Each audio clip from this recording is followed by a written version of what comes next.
All right, Brooks, what's going on, man? Hey, what's going on? Hey, man, I don't know. We doing a good thing here. Today, May the 15th, 2024. The Sports Brothas Show, another edition of Case Closed with Brooks Case. I see you wearing your Atlanta Hawks gear. Oh yeah, You would do, yeah, you would do my son proud there by wearing that Hawks gear. And man, I mean, it's unbelievable, man. The Atlanta Hawks um, received the number one pick, so that's what we got to talk about today. And by the way, I guess I'll just go ahead and show this off a little bit too. There's a cup here okay. laying around the house with the Hawks. So there you go. I'll give you a little Hawks paraphernalia here. I hear you. I Let's see hear what you. let's see what that's I can run across in the house. Okay. Yeah, my son's a big Hawks fan.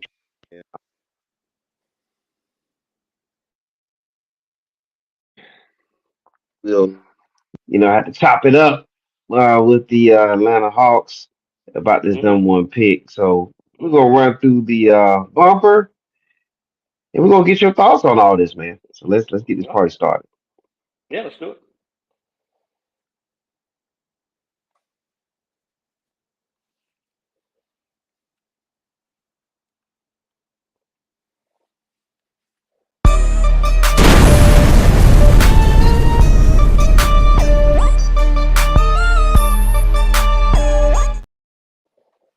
All right. He's Brooks. I'm Mr. 401. Make sure you hit subscribe.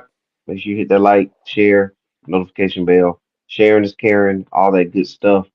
And man, we're gonna chop it up Atlanta Hawks style here. So Atlanta Hawks with the number one overall pick in the upcoming draft. hmm Uh, I mean, the Hawks, man. Let's just first talk about this, right? The Hawks received the number one pick, had a 3% chance. I mean, pretty slim chance. Kind of remind me of when Derrick Rose was, the number one pick for the Chicago Bulls, and they had that slim to none chance back then. And also Tim Duncan with the Spurs. The Spurs were a team that was had a slim chance of moving up, and they ended up getting that number one pick. I remember that year Boston Celtics were supposed to get the center for their franchise, and instead the San Antonio Spurs got their power forward for Right. their organization. Not since 1975 had the Atlanta Hawks had the number one pick in the draft, and at that time let's just put it this way: they drafted David Thompson and was unable to keep David Thompson because he chose to play in the ABA, so they were paying more money, and so Hawks missed out then. So hopefully they don't miss out this time. But yeah, so let's go with all that said in the backdrop there. Brooks, we're gonna get your thoughts on the pick. On the fact that the Hawks did get the number one pick. And by the way, here's David Thompson, y'all. ABA, Denver Nuggets was in the ABA at that time, 1975, and they were the rival league to the NBA. Or you can call them little brother if you want, but they were paying players.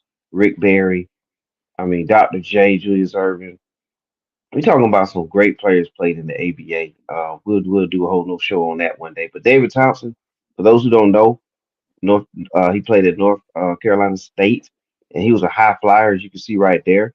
Um, Nicknamed Skywalker, had a insane vertical. Michael Jordan vertical, Dominique Wilkins vertical, um, hmm and he was about 6'4". So imagine Dwayne Wade with Michael Jordan's vertical. That was David Thompson, and that's who the Atlanta Hawks missed out on. But fast forward all the way up to 2024, the Hawks have an opportunity here. They hit the lottery, the Georgia lottery. All hmm right, so you see Brooks, he was there. He was enthused. Look at him, and Trey Young smiling from ear to ear, and also I just forgot his name, but over the operations. You remember him? He used to play for the Knicks, but That's Landry Fields, isn't it? yeah, Fields. Yeah, Fields used to play with the Knicks, and hmm he's holding that number one pick. So this is everybody take a moment and just digest this because the Atlanta Hawks of all teams with the number one pick. So Brooks, the floor is yours, man. What do you think? I think it's good for the NBA. They changed the odds up to because they thought they had a tanking problem, which I think they did. You just don't want to get late in the season and you got six, seven, eight teams um, just not giving, just kind of mailing it in for the season. So they changed their odds, and I think the Hawks getting that number one pick with a 3% chance. I mean, that basically kind of shows that the NBA did what it set out to do, right? Just because you have the worst record in the league doesn't mean you're going to get that number one pick, as the Pistons have seen 2 years in a row now, right? Yeah. So, yeah, I mean, good on the NBA. They changed the odds. They wanted to kind of get rid of the tanking. The Hawks get the number one pick. Definitely kind of proves that, hey, we changed this. You can't put all your eggs in the basket and just think just because you have the worst record, you're going to get this number one pick. So, yeah, I think that's the right direction. You want to put the best product on the floor. You don't want to have all these teams tanking.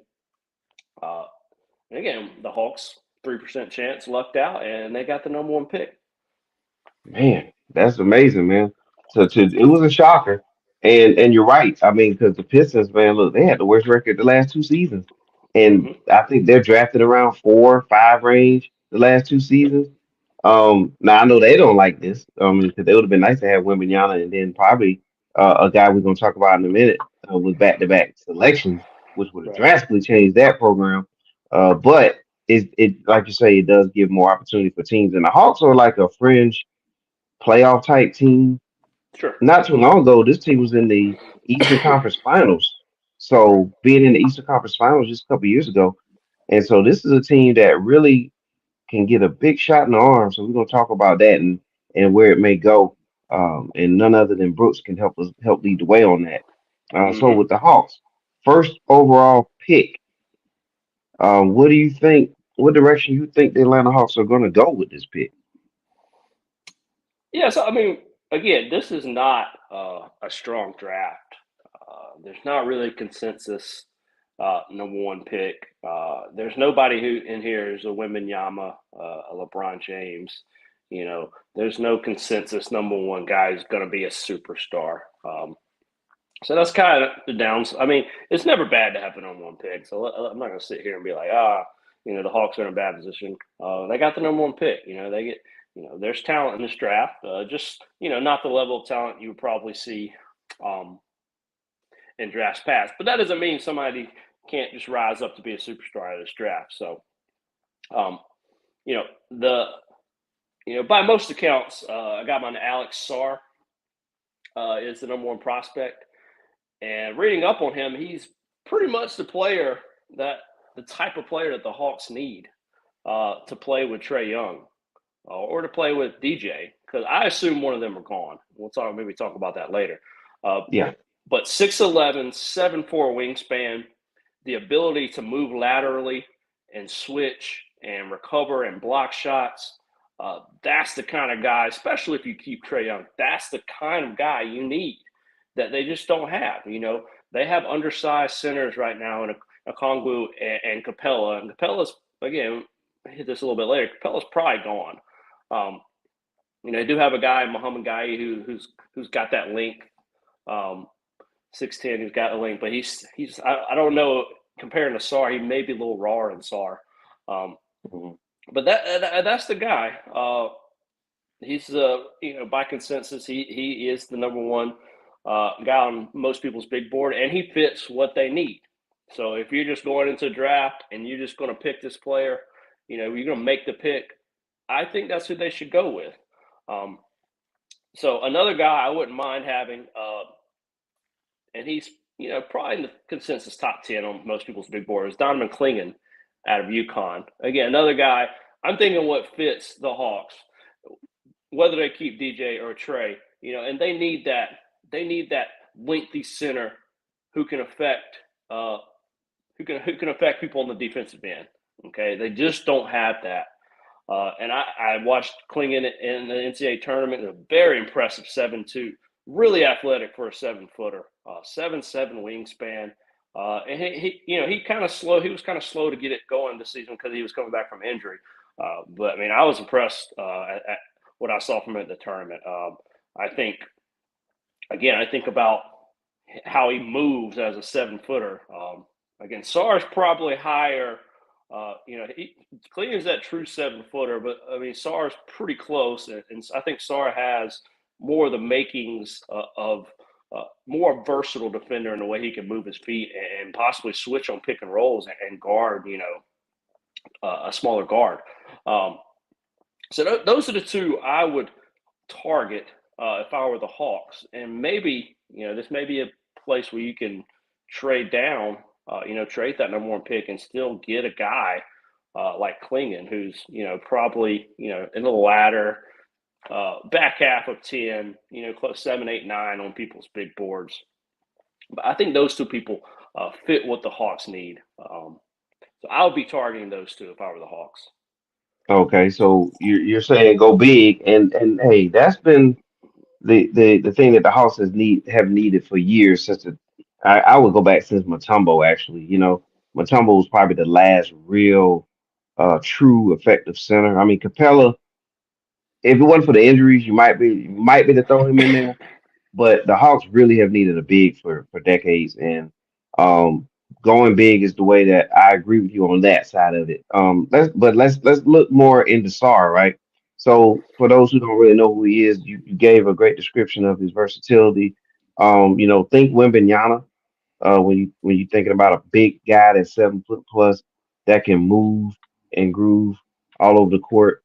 That would be a nice addition to the Hawks because um, you get the height, you get the shot blocking, as you can see here, 1.5 a game playing over there when he was playing in Perth, I believe. But he also can shoot and dribble. He's very versatile, so he kind of fits right in with Trey Young. Here's some more stats here to look at. Like, I wouldn't be too concerned about the 9 points a game. It's a different style game playing in that. And he was playing in a pro league, so really not looking at that. You're looking more at the attributes, more of the experience, more playing against guys who are really grown men. You know what I'm saying? It's a higher level of Division 1 basketball when Yeah. you really think about it, because you got a lot of players who used to play at this pro league or NBA or here or there. They're playing for their, to feed their family, and so he's already kind of getting prepped up for pro ball, and so I think that is a great fit. The UConn center, big guy. I do agree with you. If you're gonna go that route, you gotta have a big trade on the table, and so you can move and shake some things. And with you saying that, let's talk about that. We've Mm-hmm. already had some. There's been a lot of rumblings already about like can Trey Young and can Murray and Trey Young play together. There's some trade packages out there floating around, um, and one in Mm-hmm. particular. Here's one right here where they're talking about maybe with Mikal Bridges and Dorian Finney, kind of moving some things around, grab Phoenix first round pick, grab a first Mm-hmm. round pick here and there because the Hawks really don't have that many after this year. I think they have to wait a couple years before they can dive back into that first round. So the Hawks got to strike the iron now. And then another possible trade option out there is Murray and Brandon Ingram, some Mm-hmm. sort of Capella, Larry Nance Jr., Brandon Ingram kind of combination. Have you heard about some of these, or do you have any in mind yourself? And by the way, I know those are two examples of Murray, but hey, there's also been talk about maybe even moving Trey Young. So I gave you a lot there to digest, but I'll let you break that down. Yeah, I mean, so that number one pick uh, is valuable in the sense that they have a lot. They can package that with a Trey Young, with a DJ, and get assets back. Assets that they gave away in the Murray trade. They can try to, if that's their mindset, to try to get some of these assets back. They definitely could do that. Like I said, for me, intriguing names. Mikal Bridges, you mentioned that. Brandon Ingram, you mentioned that. Um, also, on the same team, I think Zion Williams is an interesting trade asset for the Hawks. Because again, how much it's he kind of was coming into his own into the playoffs in that playing game, and then got hurt again. But really was making some strides as this point forward type player. So he's an intrigue. I saw a trade package for him as well. Um, Hmm. so I'm with you. Those three intrigue me. Um, you look at somebody like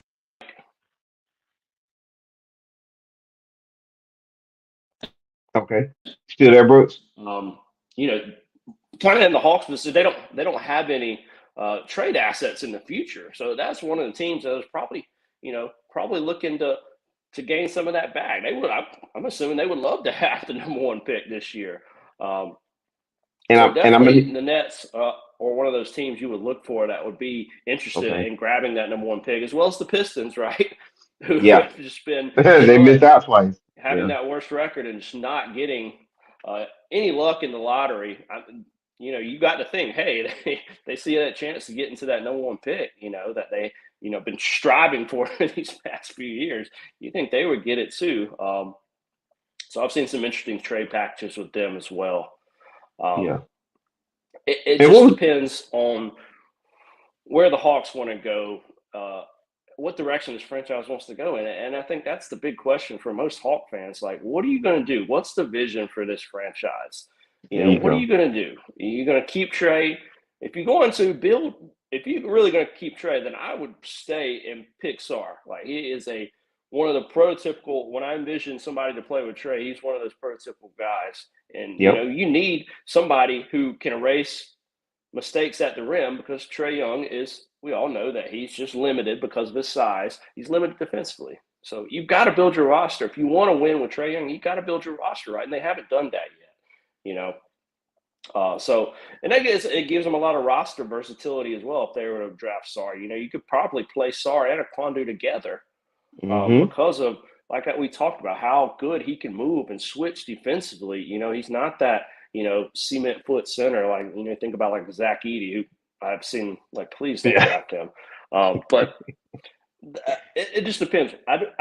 I'm really curious because I really have no sense of where, what direction this Hawks franchise is going to go in. And I assume that's going to be connected to very much to who's going to bring them more value in the trade market. Is it going to be Trey?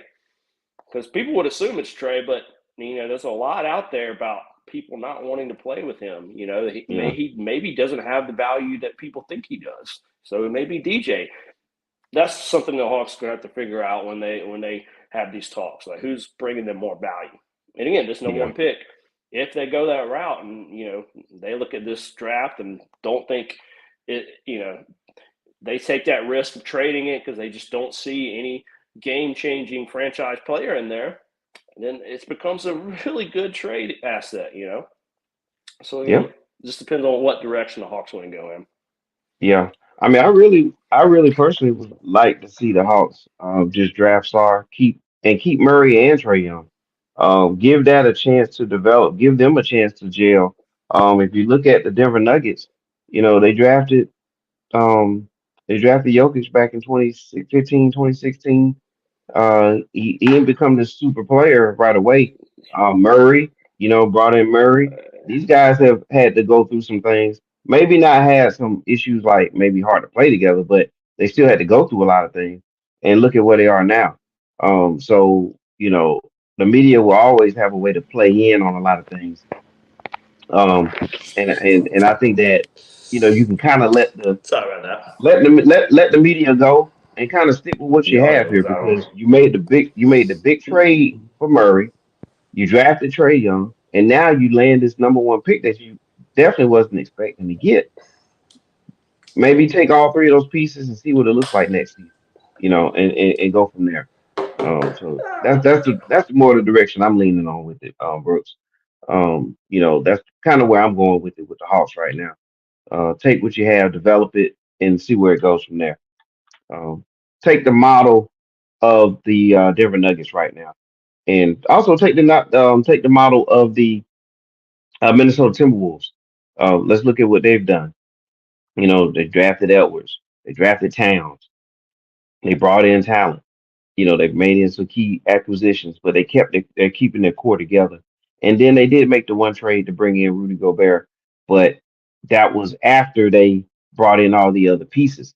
So, if you look at the model of what the Nuggets have done, you look at what the Wolves are doing, I think if the Hawks can just stand pat, take advantage of this draft pick that falls right into their lap, and then work around these three guys, I think the Hawks will be in a great space there. And welcome back, Brooks. Yeah, sorry, audio issues.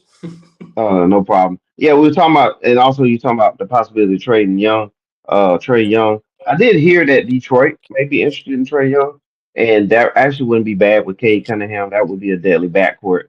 I definitely don't want to see that happen, but if I'm Detroit, I'm definitely trying to get Trey Young, in some shape, form, or fashion. So we got to keep an eye on that. But yeah, it's going to be key to see what the Hawks do right now. The best thing for them is that they're in the number one position. They're in the number one slot right now. They control the draft right now, and that is key. So, how do you feel about management? Do you think that Fields and the coach are in the line? Do you think that management's going to make the right call here? Do you think they can even bring in a Clay Thompson or something like that to add to this core? What you think? I mean, so this management has, and it goes back to even John Collins. They want a return on investment um, for a guy like Collins, and they floated DJ on the market this season and didn't feel like they got what they wanted. So it's been kind of that recently. Like, we have these assets, but we're asking for a real high price, and you're not matching it, so we're going to stand pat. But this franchise can't do that anymore. You got to make changes. You've seen the on court, what's happening on court. You see what they've done on court. It's been average. We've been in the play-in tournament 2-3 years in a row now. We're far removed from that Eastern Conference Finals team. It's time to shake it up. So that's what I'm looking. That's what I'm looking for this management to do. Shake this roster up. Have a clear vision for what you want to do. You can't just stand pat with all these assets because you know what you've got in a lot of these people. Like Hunter, like DeAndre Hunter, Clint Capella, nice pieces, but you need to utilize what value they have, especially Capella. At some point Capella's just not going to be, he's an expiring contract too. Like, you need to use him in these trade packages. Hunter's a nice piece, but you know what you have in him. He's injury prone. He's got nice size, and he can occasionally get hot and be a 18, 20-point scorer in the right position. He's kind of, I think he's a little bit overrated as a defender, but he's a nice piece. But you know what you have in him, and you have a younger, cheaper, probably higher upside version of him in Jalen Johnson, anyways. So it's time to move on from pieces like that. Even a guy like Bogey, I think he's a valuable asset. Should have got a lot of. I think he started way too many games due to injury, so he didn't really get Hmm. considered sixth man of the year. I thought he should have been in consideration for the sixth man of the year. But with the Hawks having that average season, he just didn't get the consideration. But I think he's a valuable asset as well. I think teams would love to have him. He is a dynamic scorer off the bench. You got to use these assets and reshape this roster. So Landry Fields hasn't. This is about what, a season, maybe not even a year into this now. So this is a big offseason for him, for this management. To show that they have a clear vision for this team. Um, Yeah. Well, I tell you what. I mean, we're gonna know by draft day what direction the Hawks are really looking at. You know what I'm saying? We'll know where they're trying to go. I'm hoping that they go ahead and draft Sarr, and he's the best prospect on the table, and he's unique. 7'1" and can move like that. You're yep. not gonna find guys like that too often right now, but that is actually the way the league is going. I remember about 5 years ago, I was telling a friend of mine, he'll be on another show later on today, Antoine. We had a conversation, and this was maybe about maybe about 4 or 5 years ago now. And I said, there's going to be a time where the NBA is going to have five players in their starting lineup, and all of them going to be 7 foot or taller. And as you see players that can move like Sarr, you see guys like you see a Kevin Durant at 6'11". He's probably 7 foot. He just don't want to call himself that. But he's a true two guard at that height.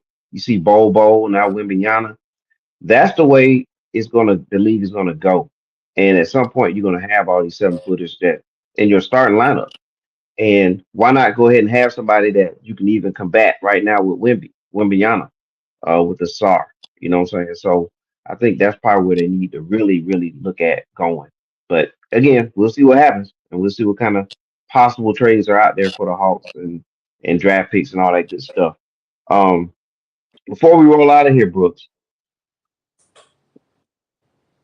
are we going to see this? Oh God. Yeah, Look, I mean, I respect LeBron James, but at this point in his career, I do not want LeBron James on my team. I'm sorry. You know, and that just goes back to when he's on your team. He is like the de facto GM. He's pulling strings on roster moves. And you can't at his age. I just don't want anybody like I don't want him on my team influencing roster moves when he is definitely in the twilight of his career. Uh, Bronny James, I've really I watched a couple USC games. He wasn't really impressive. I know he's young, and he'll probably get drafted just because he's Bronny James' son. And we'll see. Maybe he develops. I heard good things out of the combine as far as the shooting. So maybe maybe he'll develop. But again, yeah, I don't, I don't want that. well, I tell you what, Brooks, I agree with you there, but I will say this: I know that Trey Young's we all know he's a clutch client, so he's a part of Rich Paul, which is a part of LeBron James. If all that, as far as that goes, I'm certain that Bronny's going to be under Clutch Sports as well. So, but now I wouldn't mind this. I wouldn't mind the first round pick is Sarr, and then late in the second round, or if the Hawks have a pick later on in the draft and they can just take a flyer on Bronny, why not have him as a backup to Trey Young? Meaning, like, two-way player. He can play for the College Park Skyhawks. He can kind of move up, move back and forth. And even if he's sparing, 10 minutes, here and there, in a role, that it can't hurt to try that and just see where it goes. But that's pretty much the most I would take out of that. But yeah, definitely go with Sarr number one in my opinion. Any closing remarks on the Atlanta Hawks? No, you're right. When you can get a player of that size, uh, with that size, when he's got the combination of size and skill like Sarr does, especially when you think about how Sarr can move laterally and defend multiple positions, that 7'4" wingspan. These are probably one of the most prized commodities in the NBA. These Yeah, these centers who move like they're guards. Because again, Sarr is a pretty good ball handler by all accounts as well. Um, yeah, so, I mean, those you think about a Wemby, you think about a Giannis, and those skill sets. They're rare. And the Hawks are, I will say, for all the Hawks perceptions of Hawks management and how average they've been, they are known for their player development. You think about somebody like Bit Krejci, who came in, was a second round pick, and all of a sudden, this second half of the season was just a contributor, right? Was shooting lights out, was showing that he belonged in the NBA after being like a two-way player yeah, most of his time. So I think the Hawks are a really good organization as far as developing players. You think about Sarr, he's obviously one of his minuses is going to be his shooting, right? But I think the Hawks can definitely develop Sarr into a better shooter. I think that's one of the traits that I've seen this Hawks organization have over multiple coaches. They develop their players well. So I think they should covet the chance to get Sarr. Um, but again, we'll see it. Maybe if somebody comes at them with a deal that they think they're, getting a lot of bang for their buck, and they think SAR is maybe too much of a project, and you may see them trade out of that spot. yeah, yeah. But again, I'm with you. I would very much like to have SAR. I think he's got a unique skill set that doesn't come around every draft. So Yeah. So we'll definitely see. Well, Brooks, we got to get back together soon. We got to because the draft is coming up. So we'll talk before the draft and also during the draft. And then we got to talk about the Atlanta Falcons. I know the schedules come out, so we're going to get back together and talk about that Falcons schedule, that gauntlet of a Falcons schedule too. So I can't wait to get your thoughts on that. But there's a lot of star-studded teams coming, actually coming to Atlanta, which is was great for a season ticket holder. You know what Yeah, I'm saying? So four yeah, that's awesome. four primetime games, which is something the Hawks have or the Falcons haven't seen in a while. So that's exciting. Yeah, yeah. So we'll definitely dive into that too. But yeah, but for now we're gonna have to get out of here. But I definitely appreciate you being on, and we'll get together again real soon so that we can talk about the Atlanta Falcons schedule since the NFL released that schedule. They're kind of releasing it in bits, I guess. I don't know. I mean, but It's been leaked, but it's probably yeah, yeah. yeah, but it's all out there. But right now, it's about the Atlanta Hawks hitting the lottery, the Georgia lottery. Congratulations to the Atlanta Hawks, number one pick. And man, we'll see where this goes, man. A couple years down the line, man, we'll see. Maybe, maybe Brooks, you'll have one of those Atlanta Hawks NBA Finals championship hoodies on or something down the line. We'll see. We'll see. All right.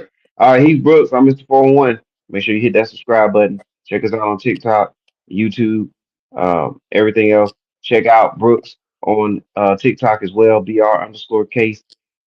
Check me out on TikTok, Mr. 411. That's MisterFourOneone. That's Mr. 411 right here. You can get that on TikTok and also on Instagram. Make sure you do that for us. And we are out of here. Enjoy your rest of your evening.